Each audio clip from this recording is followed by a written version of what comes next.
అంతే, అంతకుమించి ఏం లేదు. రీసెంట్గా మా డాడీ కూడా పేరాలసిస్ వచ్చిందండి 6 months బ్యాక్ అట్లా. ఎన్ని హాస్పిటల్స్ చూపించినా కూడా మామూలుగా నార్మల్ మనిషి అయితే కాలేదు. చెప్పులతో నడవడం, బాడీ అంతా షేక్ అవ్వడం, ఎన్ని హాస్పిటల్స్ తిరిగినా కూడా అంతే ఉన్నాడు. కాకపోతే మా డాడీకి ఏంటంటే కిడ్నీ డ్యామేజ్ కూడా అయింది. షుగర్ లెవెల్స్ ఎక్కువ పెరిగిపోయి కిడ్నీ డ్యామేజ్ అయిపోయింది. పంట మీద పడ్డది, ఒక చేతి పక్షవాతం లెక్క వచ్చింది. ఎన్ని హాస్పిటల్ వెళ్ళినా కూడా అమ్మ వాళ్ళు ఎంత వేసినా కూడా నూరా అన్నట్టు అయిపోయింది. నాన్న మంచి కాలేదు. అప్పుడే మేము స్టార్ట్ చేసినాం బిజినెస్. అమ్మ ఎందుకే బయట ఇదంతా చేస్తున్నావు కదా, ఒకసారి మనం వాడి చూద్దాం ఒకసారి మంచిగా ఎక్కడ వస్తున్నాను అనేసి మన దాంట్లో ఒకటే B12 స్ప్రే ఇచ్చినాం. 1 monthలో స్టిక్ తీసేసిండు మా డాడీ. ఒక స్టడీగా ఒక 5 minutes నిలబడకపోయేది కాదు నాన్న. ఈ B12 స్ప్రే ఒక 1 month అన్నాక ఏం చేసిండు, అమ్మ ఫోన్ చేసిండు, నాన్నకు స్టిక్ తీసేసి నడవ వస్తుంది.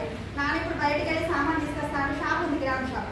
బయటకు వెళ్ళి ఆటోలో వెళ్ళి సామాన్ తీసుకొస్తాను, నాన్నని తీసుకొస్తాను. మొదట నేను సప్లిమెంట్స్ వల్ల నాన్న మంచిగా అనేసి అంటే అంత ఎంత హ్యాపీనెస్ వచ్చిందంటే ఎన్ని మందులు అన్నా కూడా లక్షలు ఖర్చు పెట్టినా కూడా మంచిగా కాలేదు నాన్న.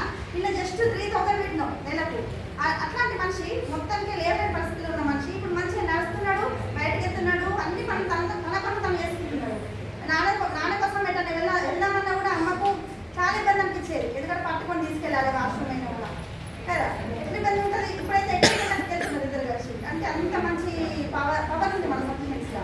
ఎలాంటి ప్రాబ్లంకైనా సొల్యూషన్ ఉంటుంది. మేమైతే హెల్త్ పరంగానే చాలా చెప్తాం. ఎందుకంటే ఆరోగ్యం ఇస్తే మనకు ఆనందం కూడా వస్తుంది, డబ్బులు వస్తున్నాయి, ఆనందం వస్తుంది. అట్లనే ఇప్పుడు కిడ్నీ స్టోన్ అనేది నాకు బాగా అయినాక నేను స్టార్ట్ చేసామండి సీరియస్గా. ఇంట్లో ఫస్ట్ చెక్ స్టార్ట్ చేసిండ్రు 270 వాళ్ళు. రైట్స్ చెక్ 1,44,000, 1,45 రూపాయలు. ఇప్పుడు ఇంకా పైన ఎలాంటి ప్రాబ్లం లేదు కదా. ఇప్పుడు ఈ మనీ అంతా ఏం చేయాలి? ఇప్పుడు ఈ వెస్టేజ్ అనేది నా పేరు మీద ఉంది. ఇప్పుడు లేడీస్ అకౌంట్ కాబట్టి నా పేరు మీద తీసుకుంటా. ఫస్ట్ చెప్పిన నేను ఇందులో సపోర్ట్ చేయాలంటే డబ్బులన్నీ నాకే,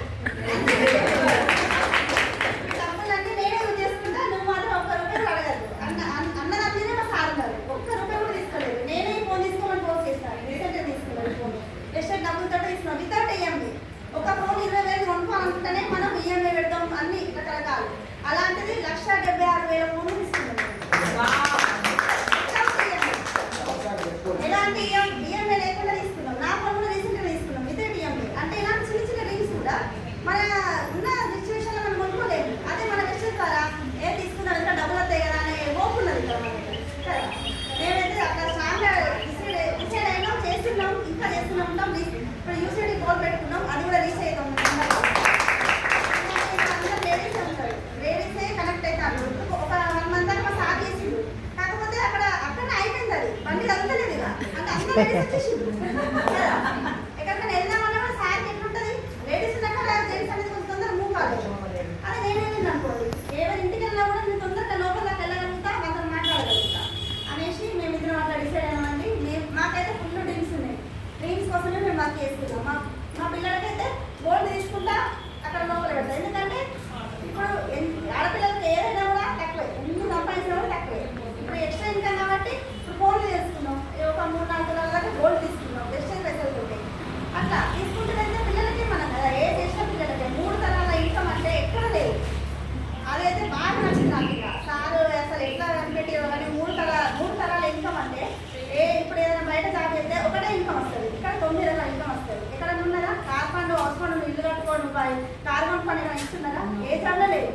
మనకి వెస్టేజ్లో ఉన్నది అలాంటి ఇన్కమ్ అనేది ఎక్కడ లేదు. ఆ 9 రకాల ఇన్కమ్ తీసుకుంటున్నాం. మళ్ళీ మనం ఉన్నా లేకపోయినా మన పిల్లలకి వస్తాయి. ఇప్పుడు తరతరాలుగా తాతలు సంపాదించిన ఆస్తి ఉంటుంది కదా. ఇప్పుడు మనం చెప్పుకుంటే మా నాన్న సంపాదించిండు ఆస్తి చెప్పుకుంటాం కదా. ఇప్పుడు మన పిల్లలు కూడా మనం ఏదో తీయాలి కదా. ఇది ఇచ్చిపోతే అయిపోతుంది. మనం ఉన్న రోజులు ఇది చేసేసి తర్వాత మనం ఇచ్చిపోయినాం అనుకో, వాళ్ళ తరతరాలు వాళ్ళు గుర్తుపెట్టుకుంటారు. వాళ్ళ పిల్లలు మన పేరు అనేది అక్కడ దాకా పోతుంది. కాబట్టి మనం వెస్టేజ్ ఉండాలి, మనం చేయాలి. పని చేస్తే పైసలు వస్తాయి కదా. కష్టపడాలి ఇంటికి కాబట్టి పైసలు వస్తాయి. మనం ఎంతో అంతే కష్టపడితేనే డబ్బులు వస్తాయి. ఎంత పరంగా అయితే మా మామయ్యకి మంచిగా అయింది. బెస్ట్ పెయిన్ ఉండేది, ఈనారా బాగా అయింది మా మామయ్య. మేము కూడా చాలా మంది పేషెంట్స్ ఇచ్చినాం. ఇప్పుడు మా నాన్న పేరాలసిస్ మంచిగా కాబట్టి ఇంకో 10 మంది చెప్పినాం. వాళ్ళు కూడా లేచి నడుస్తున్నారు. మంచాల బెడ్ మీద వచ్చిన వాళ్ళు కూడా లేచి నడుస్తున్నారు. ఎంత బాగుంది. వాళ్ళ ఆనందం మనము కొనలేము, అక్కడ డబ్బులు కొనలేము. అప్పుడు డబ్బుల కోసం మనం చేయట్లేదు. అక్కడ వాళ్ళు మంచిగా అనేది చేస్తున్నారు కదా. అట్లా మాకు హ్యాపీనెస్ వస్తున్నది, డబ్బులు వస్తున్నాయి. మేము కూడా చాలా మందికి మోటివేషన్ చేస్తున్నాం. మా ద్వారా చాలా మంది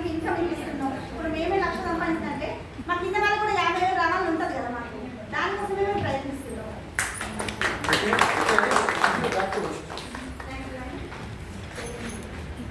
you sir, thank you madam, మంచి ఇన్ఫర్మేషన్ ఇచ్చారు. మీరు ఏ